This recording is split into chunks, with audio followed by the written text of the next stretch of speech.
In his intro for the 2018 White Album box set, Paul McCartney says that the Beatles had left Sgt. Pepper's band to play in his sunny Elysian fields and were now starting out in new directions without a map. And I think that's perfect because, yeah, when it comes to the White Album, the Beatles definitely were at play. All the old structures were gone and they were all over the map. Maybe they were trying to find a new direction or maybe it was an old direction. Either way, the Beatles were trying to find new ways of expressing themselves. Maybe they were even trying to find themselves or reinvent themselves once again during those tumultuous times. The White Album is the Beatles, literally. And you could even say, or at least I'm saying here, that it kind of serves as a diary for that time in their lives. It's a moment.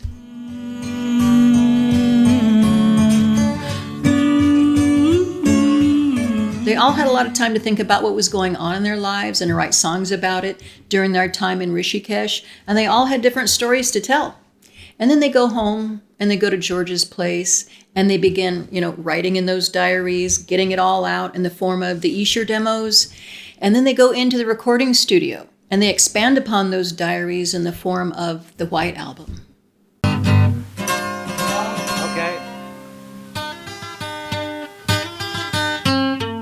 As usual, there's a lot going on with John, and as usual, he's going to tell us all about it. He's going to tell us how upset he is with some people and some things in the songs Revolution 1, Sexy Sadie, the continuing story of Bungalow Bill. He's also got some personal problems he wants to tell us about. Your Blues, Cry Baby Cry, I'm So Tired. And John's also going to be a little bit weird, a little bit quirky, a little bit out of the box, or a lot out of the box. It's John after all.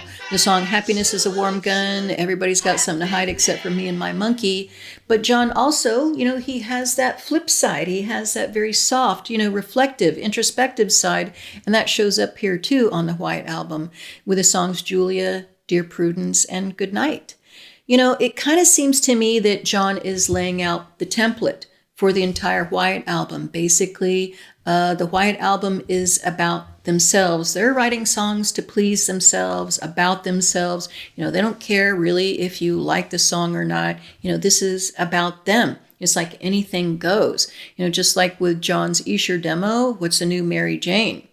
John is really revealing himself quite a lot here on the White Album.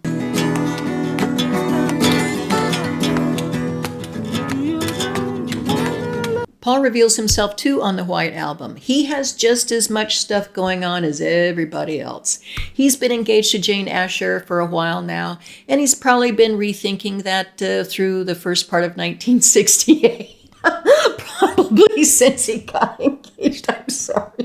And he's probably angsting about what John is going through and what that might mean for the band. And he's probably worried about Apple and money, and he's worried about, band dynamics, the direction of his music and the direction of the band, like all that stuff. I think this is where the song Helter Skelter comes from.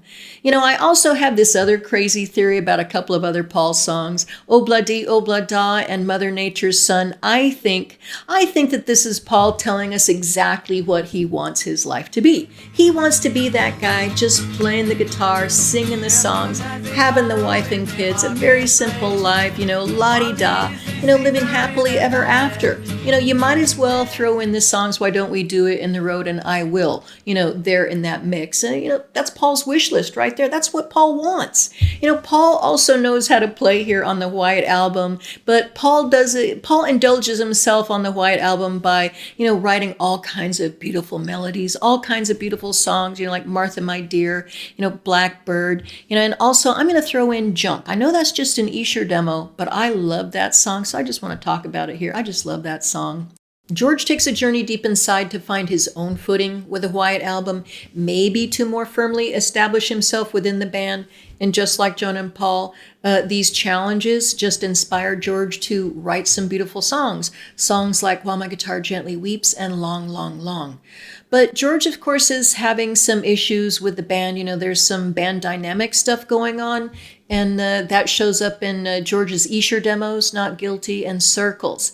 Yeah, there's some band stuff going on, and Ringo. I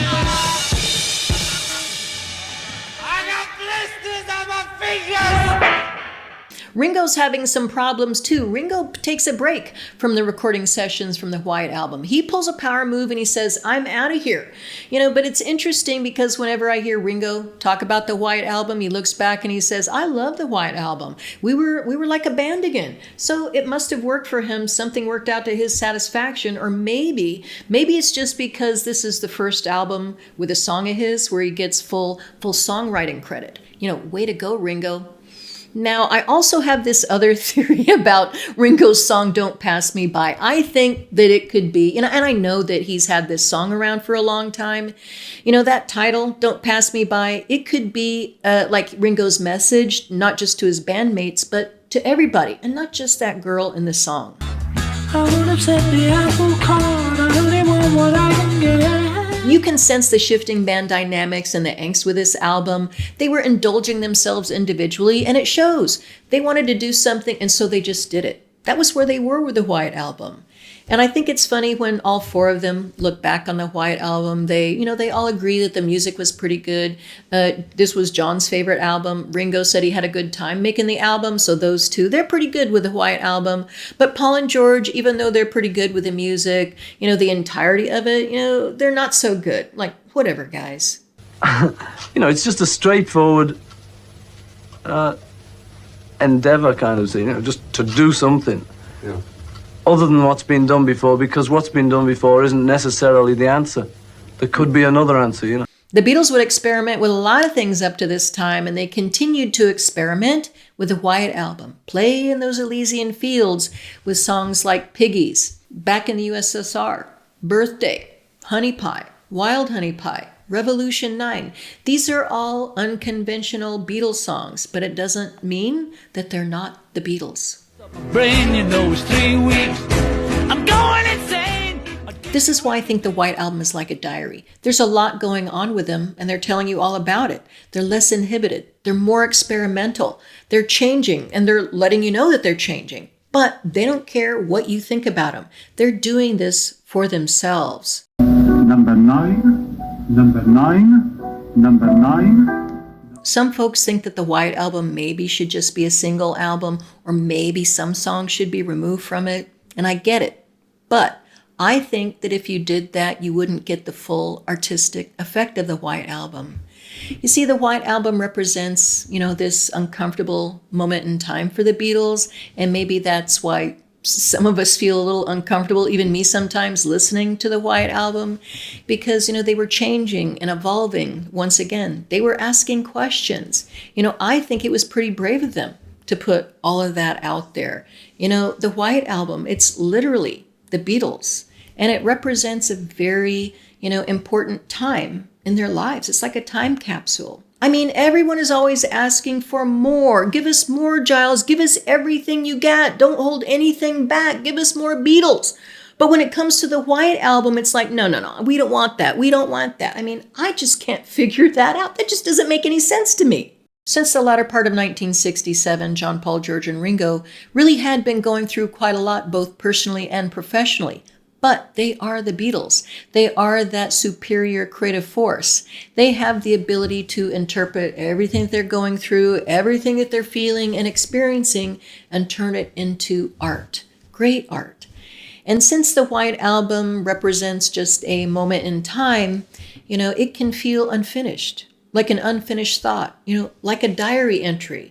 And they're just not going to tell us everything. They're going to hide it behind poetry and humor and weirdness. The weirdos at the happenings, at the psychedelic freakout. The difference with this album, I think, is that this is an album about them, not about us. They did this album for them. That is what I think is so extra about the White Album. It's purely the Beatles. Thank you so much for being here with me today. I really and truly appreciate it. And until next time, peace and love one another. Take care. Beatles is Beatles are Beatle. In the end, it's like, oh, sod off with the Beatles,